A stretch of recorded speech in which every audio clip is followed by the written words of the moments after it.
Kwa majina naitwa Asili Abdalla Randani, nikiwa ni mmoja wa wale ambao watakuwa wakiweza kuelezea kazi ya Kenya Muslim Youth Alliance yenye ilifanyika katika gatuzi dogo la Rabai Sub County ndani ya Kilifi County kupitia kwa mradi wa CRED, Community Richer in Diversity. Sisi kama shirika kule tulikuwa tunaangazia haswa swala nyeti la mauaji ya wazee. Kwa hivyo the design of the project was basically kuregesha chini yale mauaji ya wazee, ambao kule kulikuwa na masuala nyeti ya masuala ya ardhi, kuna masuala ya urithi, kuna masuala mazima ya zile dhana potofu na wale tunaoita false prophecy. So katika huu mradi tumeweza kutumia mbinu mbalimbali, ambayo mbinu ambayo tumetumia taasisi na wahusika wakuu katika dini mbalimbali, ambao ni dini ya Kikristo, dini ya Kiislamu na dini ya kitamaduni. Na nafikiri kama shirika na kama washikadau wa amani tumeweza kushirikiana na washikadau mbalimbali ambao ni serikali kuu, being the ambao wao wako na docket ile ya masuala mazima usalama, na pia tumehusisha serikali yetu ya kaunti ya Kilifi, kwa sababu wao pia as government representative at the county level wako pia na jukumu ya kuhakikisha kuwa amani inapatikaniwa katika eneo lile la Rabai. Pia tumeweza kuhusisha vijana ambao wao wenyewe ni walengwa wakuu, na wazee wa kaya hatukuacha nyuma. Tumeweza kutembea mpaka ile koti yao ambao ni koti ya kiasili and the traditional court ambao iko kule Rabai, eneo la Kisurutini, na tuliweza kuenda kule tukajaribu, je, iwapo kuna mizozo, kesi kama zile wanazitatua vipi? Na tunashukuru walitueleza vile wanavyotatua kesi, na pia wana masharti yao ambayo si rahisi hivyo, kwa sababu iwapo utasema urongo katika koti ile, ambapo ile koti ile kuna mwembe mmoja mkubwa kule Rabai ambao ndo wanaotumia kama koti yao ya kiasili, na ulikuwa iwapo hutaongea ukweli basi unabakia pale na unaweza hata pengine ukashikwa kama na kisunzi na ukaanguka kwa sababu ya kuongea kwako urongo. So nafikiri katika kutekeleza huu mradi tumeweza kutumia mambo ya mipira ama sanaa kuweza kuleta vijana pamoja. Unajua, ukitaka kushika vijana pengine uweke live concert ama pengine hizo mambo za sports, ndio na vijana vitu wanapenda sana. So ule mradi umekuwa effective na tunashukuru the outcomes ama the impact ni kwamba tunaona kweli kabisa, ni dhahiri shahiri kwamba yale mauaji katika sub county ya Rabai yalishuka kwa kiwango kikubwa sana. Thank you very much. My name's Sheikh Yusuf Nasur Maki Abu Hamza, and I work with I wear many caps, but in this particular program, I work with the Kenya Muslim Youth Alliance, in charge of special programs, because as we know, Kenya Muslim Youth Alliance is a quasi-religious organization that keenly follows the Muslim traditions in terms of approaches to its programs. And at times, that's where we fit in, we advise, and also look into the programs that are tenable within the prefix of the religion. I also work with Supreme Council of Kenya Muslims as a Director of Religious Affairs. And as such, Kenya Muslim Youth Alliance is also part of the larger SUPKEM. So I sit at KIMIA, but work at SUPKEM. Thank you very much. Thank you very much, Sheikh. This mic seems to have a problem, but we'll try as much as we can so that we can be audible enough. My name is Asili Abdalla Randani. I'm a Senior Program Officer for Kenya Muslim Youth Alliance in Kilifi County.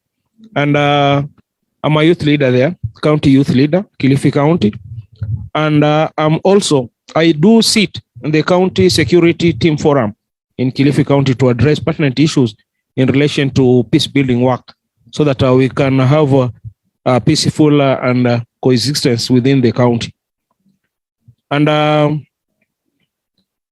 I also mitigate for peace initiatives within the county. As at now, we are working on issues of mitigating for election-related violence, because we know for sure that our youth have been used by politicians over the years, based on the sense that most of them are jobless, and most of the youth usually wait for handouts from the politicians. So we want to remove that perception from our youthful population. And maybe I'll give a chance, Sheikh, so that he can proceed. Intergenerational conflict pitting the youth and the elderly is a problem that we have seen in Kilifi, but it's not a problem that has completely gone away in Kenya. Apart from Kilifi, we know that it's a problem that is also in Kisii, even currently going on. And it's a problem that we felt as an organization that the government alone cannot tackle. And we also know the government approaches to many of these problems are rather counterproductive, because communities are not receptive to what government does. There are bad blood sometimes between the government and the communities, especially the young people, and also especially in the areas of the coastal regions, Kilifi included, having smarted from the conflicts that came about, the religious extremism issues. So the relationship between the police in those areas, the government that is, and also the young people in those areas, the relationship were not that very good. So the interventions by the government were not very receptive, and we felt that there was a need for us as players together with the community and the young people to bring all the stakeholders together and have a multiple approach that we thought would bring an end to the problems. As we speak, we might say that we might have not ended the problems per se, but at least we have made a lot of, due to the efforts that have been put, we have made a lot of progress that we can say the problem is somehow in a larger percentage gone down.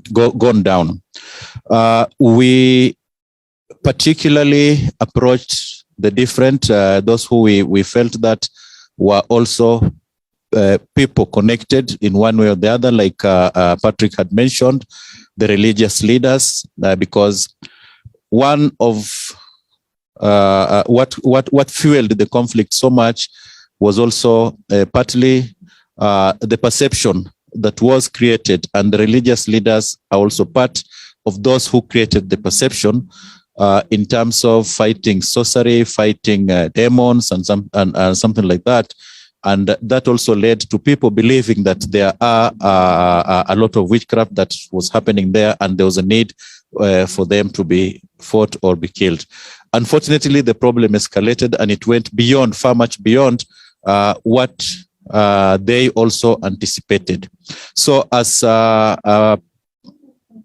people or as the concerned parties, they were also stakeholders, and we thought that we needed to sit down in an interfaith kind of dialogue and forum, so that we could see how we can also talk to the religious leaders, the community leaders, the Kaya, who are also accused in some point of either against the practices, because these practices for the Kaya, that is the traditional leaders, has been there for so long, since the generations. But then all of a sudden they were seen, some of them were also victims, they were also accused.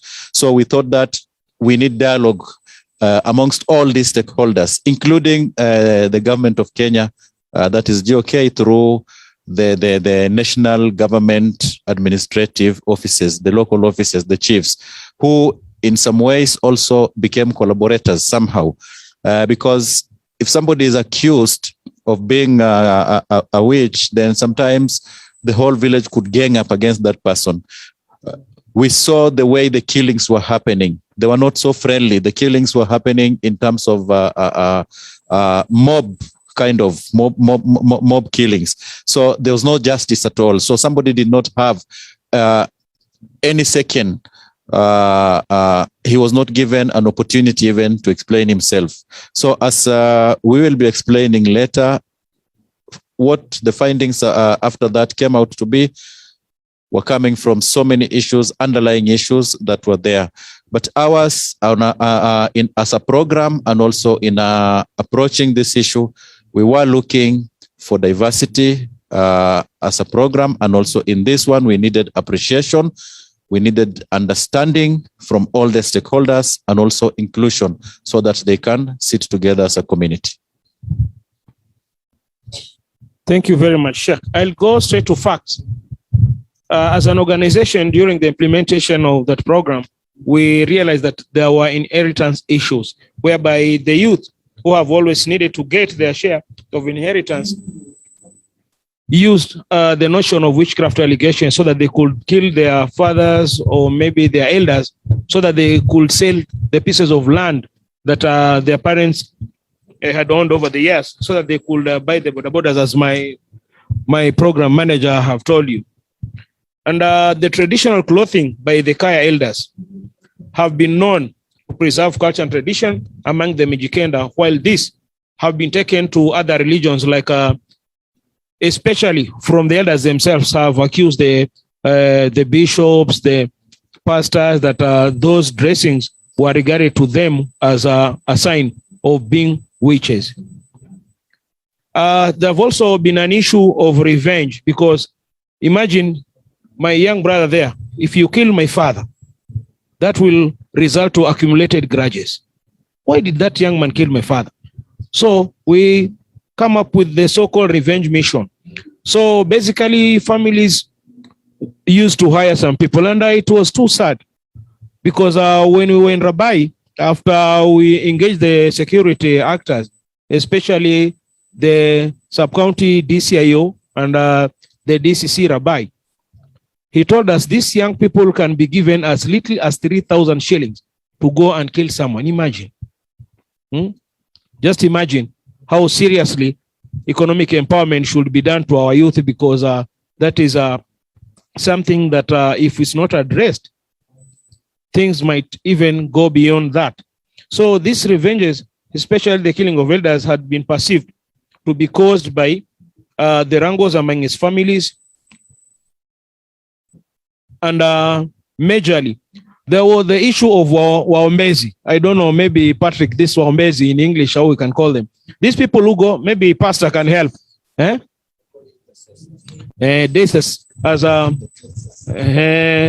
These people have been perpetrating the killings, because it was said that these guys were hired and being paid so that they can go and preach a false prophecy.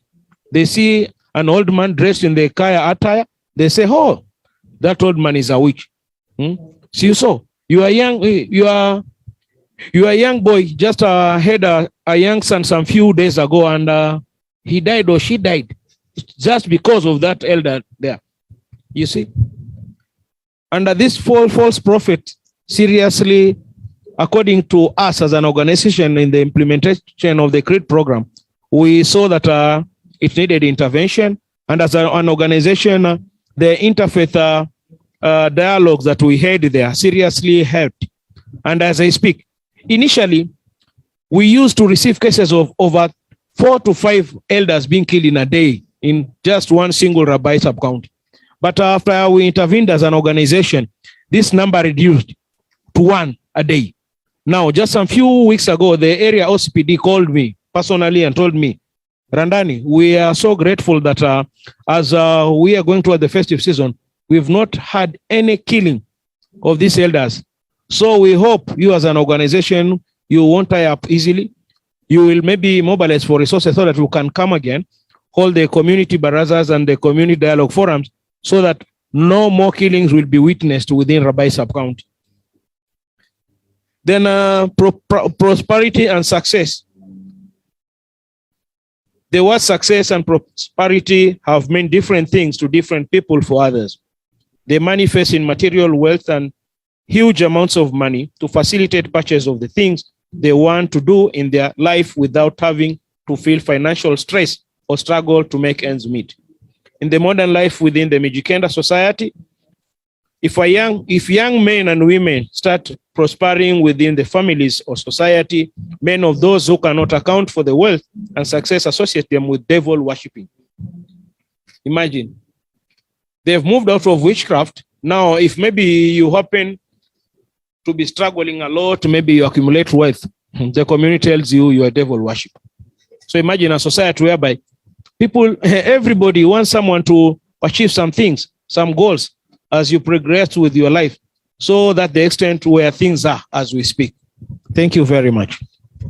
Just before I give chance for the questions, I think something he mentioned, because we know that in every society, white hair or the elderly, development of white hair is normally associated with wisdom. And they're normally seen as the wise people in a society. But here was a society that white hair was associated with witchcraft, which meant you could die anytime if you have white hair. So elders were living so scared. We know that there are also homes, shelters for such elders, some of them who ran away from their homes because of the fears. So they had to seek shelters. Some are still in shelters as we speak. They went there because of fearing for their lives. Most of them are in Kilifi. We know that the poverty rate is very high, and unemployment also among the young people is also a very big factor. But nevertheless, also, the young people in Kilifi associated their failures, or rather their problems. They needed to create a perception, or everybody who failed in life, or everybody who did not prosper, needed to associate that failure to someone. And this is what also became the biggest cause, because some of those who are accused were people who are in the same relations, people who are relatives. Somebody is accused, for example, that you are not married because your uncle is doing such and such a thing to you. So you will always hate that uncle, and you will always see that uncle to be the person who has always been associated with your not being employed, or your failures, or your problems. So this is what caused the young people to uprise, because every young person who had some problem, one or the other. So everyone would always look at his problem is associated to someone either within the family or within the neighborhood. And then it would be confirmed by the intercessors, because every time the intercessor would talk, they will talk in parables. They're not going to pinpoint directly. They'll just tell you there's somebody in your family, somebody ... somebody who likes to come to your house, or somebody who likes to associate with this. This is the person behind your woes or behind your problems. And then that person become marked, and that way things started turning ugly. He mentioned something also about the successes. For the few who made it also, successfully made it through the struggles. For those also, there was that envy. Some people also did not look at them as being genuine. Some people associated them with, why have they succeeded while some of us have not? What is it that they have done that some of us have not done? What is it that they have not associated with us so that we could be at par with them that they have that we don't have? So also that became a part of the problem. So that intergenerational killings became, we saw it that from the beginning, it came from a perception, but then it was magnified, because almost a whole village was living in fear, because no one knew what would happen to the neighbor or to the houses at the same time. We welcome the questions. Thank you very much. My name is Omar Nyanza from Uganda. When Dr. Patrick was explaining at the beginning, it felt like these were ritual killings, but from the explanation, it is like organized crime. Someone wants to grab land, he gets a story, he gets someone to confess, someone to please the killers using money. After paying, they kill. And afterwards, he gets money and he buys a border. So I wouldn't think that this is a matter really where we should dialogue. This is a matter where we should go for using force, using police, because these are organized criminals. That's how I look at it. Because if they just had the feeling that when a person is like Mr. Kaiso here, or Muzei Reverend there, I kill, and there is no payment for that service, then we would dialogue because it is a belief. But if someone is being paid to kill, then that is organized crime. We should just crack down using police and courts of law, in my view. I think let us not lose the point here, because when we were attempting to attend to this issue, we attended it from a point of violent extremism actions and acts.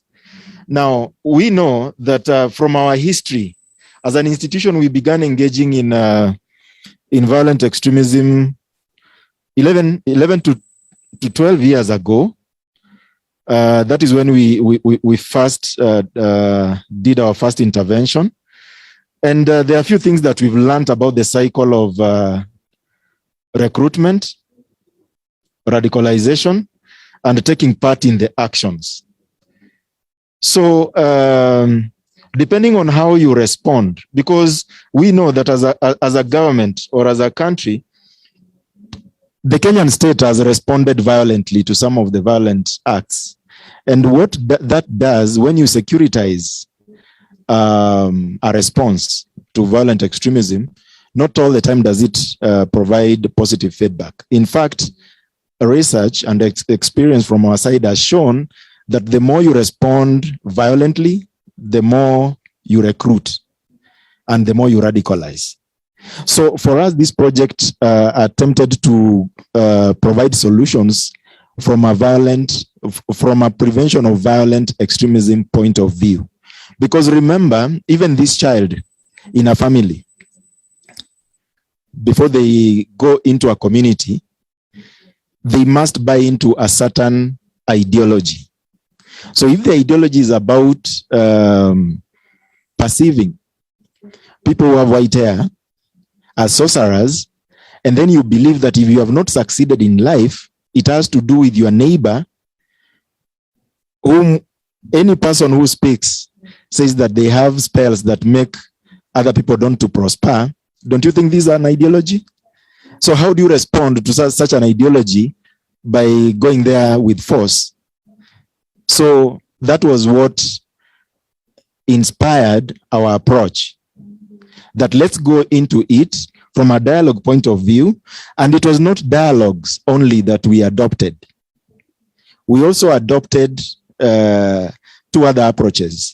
In fact, as Dr. Patrick can attest, after the project, we did an exchange program where after all these interventions that we did, in fact, right now, if you go to some parts of Rabbi, you'll find young people working side by side with these elderly people, even going to their shrines, even planting trees in their shrines, and even providing protection to some of these elderly people who may have been in danger of getting eliminated by some of their peers. I think that will be explained further by my colleague Asil. I think there are a few of us here who went to Rabbi. if I'm not wrong.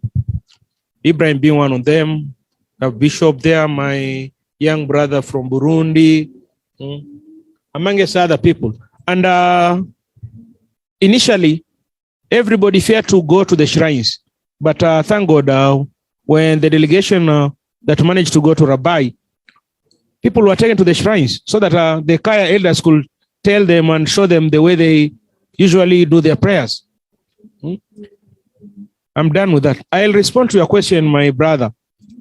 Apart from the dialogue forums and the community barazas, as an organization, we've started to make sure that the youth in Rabai register groups, because there are a lot of funds that is being offered by the government of Kenya. We have the Affirmative Action Fund from the Office of the Women Representative, from the county governments. We have Uwezo Fund that can be accessed from the Office of the MP. We have Women Enterprise Development Fund that can be accessed from the national government youth offices. So we've started to register groups, and as an organization, we've been a link to those youth so that they can go access those funds. And as I speak, I've helped over 15 youth groups in Rabai to access those funds. And I'm glad some have started greenhouses, some still have their crazy madness of buying a boda, because they feel when you have a boda, you make easy money within the shortest time possible. So we've intervened as an organization. We didn't just stick to community barazas and dialogue forums. Thank you, bro. Starting from where he ended, easy money is part of the wider problem that we discovered, not only in Rabai and Kilifi, but also in most of the coastal areas. Because as a factor, as an option also, most of the young people over there wanted something that they could do and earn as fast as possible. Not something that they would wait for it to yield in future. They wanted something that if I can do it now, I can earn as soon as next week, but one as soon as next month. And that has also led to an alternative, but it was just a short-term measure, like he mentioned, acquiring those funds. But again, it's being worked on a long-term measure so that they could have something meaningful later on that they could do in their lives. Question from Reverend Sesaka, whether education was a factor. Yes, education was a major factor. We have quite a number of young people who, owing to the poverty rate that is within the area, could not proceed with their education. We had those among the girls especially. We know that early marriages is a problem. Some of them could not proceed also. So education is a major problem that contributed. Yes, it was a factor. A question from our sister on the value system. I think that was mentioned by Dr. Patrick, and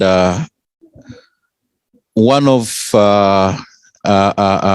what we discovered was that the authority of the elders.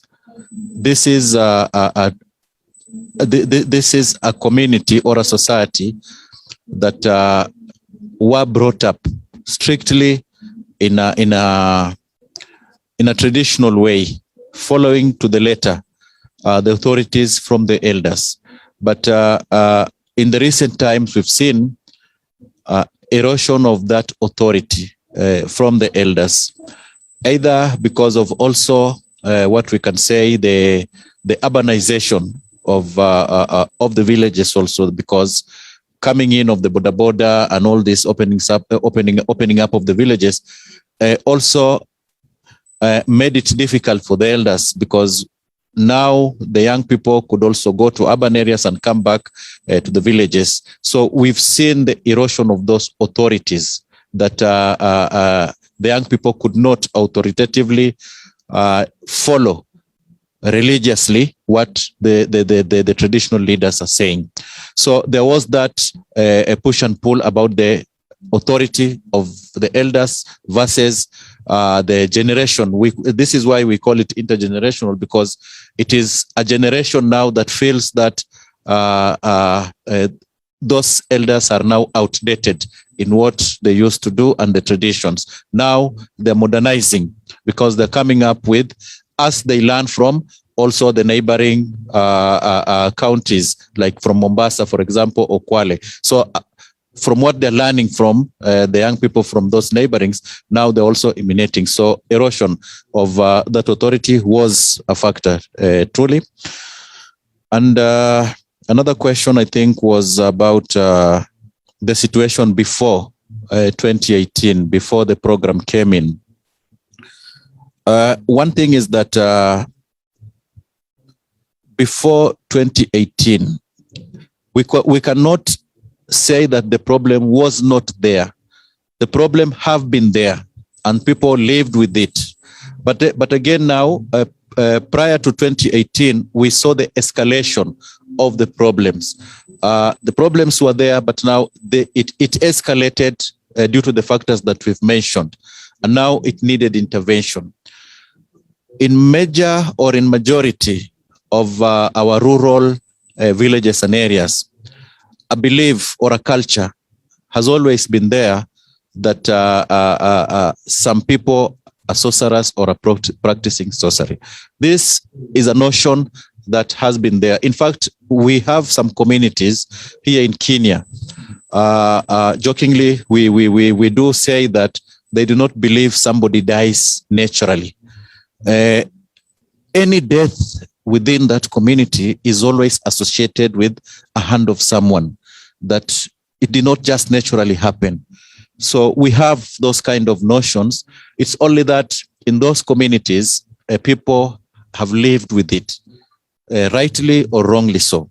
But now, in a situation of this one of Kilifi and Rabai in particular, it now went beyond. It became an extreme case that the escalation of those beliefs went to even the violent nature of which people were being killed. So prior to 2018, the problems were there, but they just escalated before, almost before 2018. So due to that escalation and the headlines that the problems were now generating, that's why intervention was now looked upon by, amongst others, KMYA, the Kenya government, and the rest. So people came in to intervene. Like I mentioned also in my opening remarks, that it's not a problem that is only in Kilifi, but it's a problem now we are seeing it also in Kisii, that it's escalating, and the government is also now talking about interventions to be done in that county also, similar to the one that is happening in Kilifi. I think the other question was about the criminal aspect of it, which was answered very well by Patrick. But what I can also say is that you don't fight ideology with guns and wars, because we have human rights issues. We have so many issues that comes in. So it's better to fight ideology with an ideology. When it also comes to the issue of religion and tradition, many a times we have confused religion as an abandonment of tradition. I think it's important that religious leaders can also start conversation around traditions. How much can we take of traditions? Because even whatever they are embracing as Christianity is a Western culture. And I think we need to also value our African culture. And as religious leaders, it's a conversation that can really bring interesting outputs and enable us to help our communities value our traditions, value our culture, which for many reasons, it's going to help our youths be productive and responsible in their actions. Thank you. First, I want to comment and ask the question. If you are not involved in a CREED project, when you reach there, you can say these people are switch doctors. February, went in the bush. There they said, remove your shoes. The Christian said, in the name of Jesus. I don't know how the Muslim says. They so show how they doing something in the bush. Myself, I say, we are interfaith, but there is something to change. So, in the testimony, the youth says, some youth said, before we killed our elders, now we are protecting them. In my mind, I was thinking, because some if they are there, others they are not there. Those who protect the elders, as long as they will come like the elders, they come like the Swiss doctors, but they will continue to do these activities. And I thinking to the other youths who did not there. So my question is,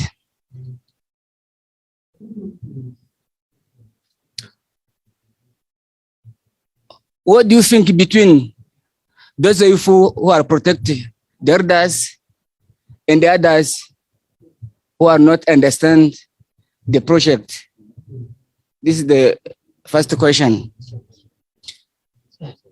So the second is, I don't know if the KID project is still going there. Did you do the follow-up in the Rabai community? How is the situation now? So, as Youth Muslim Alliance, you know the issue, you know what to do to find final solution in the Rabai community. Thank you. Thank you for the opportunity. Thank you for all the sharing. I think it's very informative, but it's also really showing how difficult it is and how difficult the situation is, also among the generations. I'm wondering whether gray women are also seen as witches. And I'm also wondering, what is the role of women in this interfaith dialogue or in the intergenerational dialogue, and the role of the girls? So the role of the women, and whether the women are also a victim in this regard. Thank you very much, Patrick. I think on the issue of maybe acceptance and so on and so forth, through the forum that we've been organizing, we, as an organization, we've been enabling these people to sign peace agreements, whereby we've been holding meetings that included both the national government representatives and the county government representatives. So the grudges, beefs, and whatever, through those forums, seriously are no longer there unless they escalate once again. Two, I'll answer my sister Zena. The county government have been involved. One of the persons who was on this video is a sub-county administrator in Rabai sub-county. So they've been involved for quite a long time and to a certain level. Only that most of our county governments happen to be very greedy because they don't want to cooperate or rather partner with the civil society organization. When they see a civil society organization, what they see is money. Wherever you go anywhere in the 47 counties, Nairobi being included. So long as you're a civil society organization, if they see you in their offices, I might wonder as to why the 16 days of activism, and we have a full department of gender, sports, and so on and so forth. Then they come solicit funds from the civil society organization. Where are these funds being used for? That's a whole department that have funds, a chief officer, a CEC member. So I think our brothers from the county government need to style up to a certain level. Otherwise, we've been partnering with them very closely and moving forward. We still involve them in most of our programs. Thank you. the issue of reconciliation and forgiveness, we know this is a process, and it's a process that takes time, because healing is also part of what is required in this process. With time, yes, things will be coming back, but again, a lot of interventions still have to be done in that area. The peace actors, besides us as religious leaders, also the government, also their involvement and the multi-stakeholders involvement is now what is needed in pushing this reconciliation and also forgiveness and a complete healing of the community. A question by Canon: what happens after the project? I think what has been said here, there are some change agents who have emerged after the project, and also we have the champions who were also, as Patrick mentioned, were also mentored. So through the mentorship and the program that has been put, so those ones are now taking over as the people who are now changing the face of the community. Just from the comments of our sister, I think the us versus them in terms of the traditional leaders and the religious leaders, I think in our interfaith setup currently in Kenya, I think that is a matter that has been dealt with properly, because when we work as interfaith, we have also involved the traditional faith leaders. We have involved them as people of faith, because apart from the mainstream churches and the mosque and the leadership that we have, we also recognize them as people of faith, so that also, because one thing that we do at Interfaith, we are not working at conversion, but we are working at understanding, appreciation, and also inclusion and inclusivity, so that as a society, how do we work with them? Like for us Muslims, we normally say that God teaches us in the Quran that you have your religion and I also have my religion. So we remain that way. Lakum dinukum waliya din. We remain that way so long as I have to appreciate the values that you have. I need to understand what is it that you have. We share. What can we share? But at the same time, I practice my religion as you practice yours. It's not about conversion. So between the traditionalists and the mainstream religious leaders, there's not much of a difference now in terms of interfaith, because it's cooperation and working together. Involvement of women, I think our sister have answered that very well, that women are also part of the victims. They're also accused. And mostly so, I think women, quite a very good number of women have been accused more than men. Women have been so much accused because, you know, the old ladies, sometimes they're accused not only about the white hair, but we also know about the red eyes.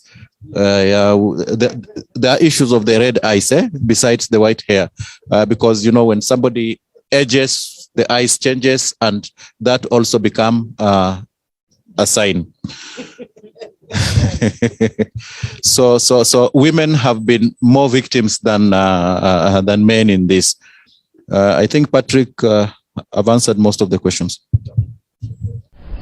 Mimi ningependa kuwashukuru wenzangu ambao mmeweza kutusikiza kama shirika la Kenya Muslim Youth Alliance, na nitatoa kongole kwenu kwa sababu mmefurahi zile mbinu ambazo tulitumia kama shirika za kuhusisha vijana, kuhusisha wale wazee wa kaya mbondo, wazee walengwa, kutumia pia taasisi za kidini, dini ya Kikristo na ya Kiislamu, na pia vyenye kwa muda mfupi wa mwaka mmoja tumeweza kuondoa yale mauaji. Kwa hivyo kwangu ni kusema nashukuru ndugu zangu ambao mmeweza kutusikiza na kuhakikisha kuwa ama kuafiki ama kukubali kwamba ile kazi yenye shirika la Kenya Muslim Youth Alliance walifanya Rabai under Creed Project ilikuwa ni kazi nzuri na kazi tajika.